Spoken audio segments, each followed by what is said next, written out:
Chiusura con un miglio riservato ai 3 anni. Alma Mater sia Alicante, Alena d'Amore, agonista Steve Tantilla Pitta, Netta F in prima fila, Asterix Griff e Tension OP e Adelaide di No in seconda. Macchina che prende velocità, va per lasciare i concorrenti. Partiti. Lottano agonista Stift e Antilla Pitt, che cercano di andare per la conversione alla corda avanti a Alicante in bocca della prima curva, con agonista Stift in vantaggio nei confronti di Alicante. Al largo Antilla Pitt, linee esterne Alena d'Amore, lungo i birigli Alma Mater sì, in terza corsia costante Annetta F che punta a progredire. Agonista Stift vede arrivare Annetta F al completamento del primo quarto in decelerazione, insiste Annetta F che si protende a lato di agonista Stift e 2 avanti a Alicante.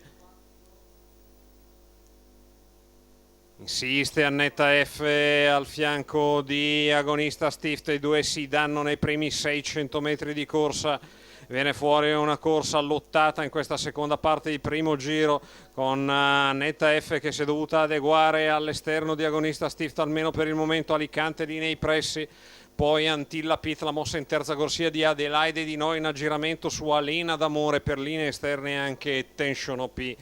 Si va numero 8 Attention OP squalificato. Con la squalifica per Attention OP sbaglia anche numero 9 Adelaide di No quando si torna squalificato. Annetta F sempre protesa a lato di agonista Stift, quindi Alicante.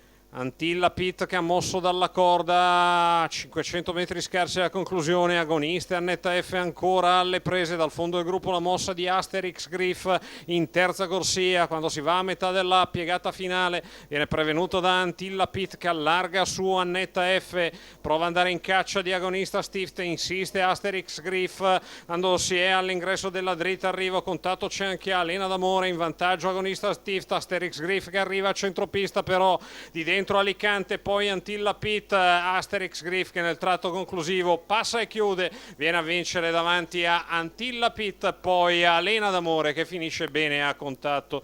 Successo di Asterix Griff, Antonio Greppi, Battista Congio ancora segno in serata, i colori della Noma Farm. Numero 7 sul tabellone al primo posto, al secondo il 5 di Antilla Pitt, al terzo il 3 di Alena d'Amore.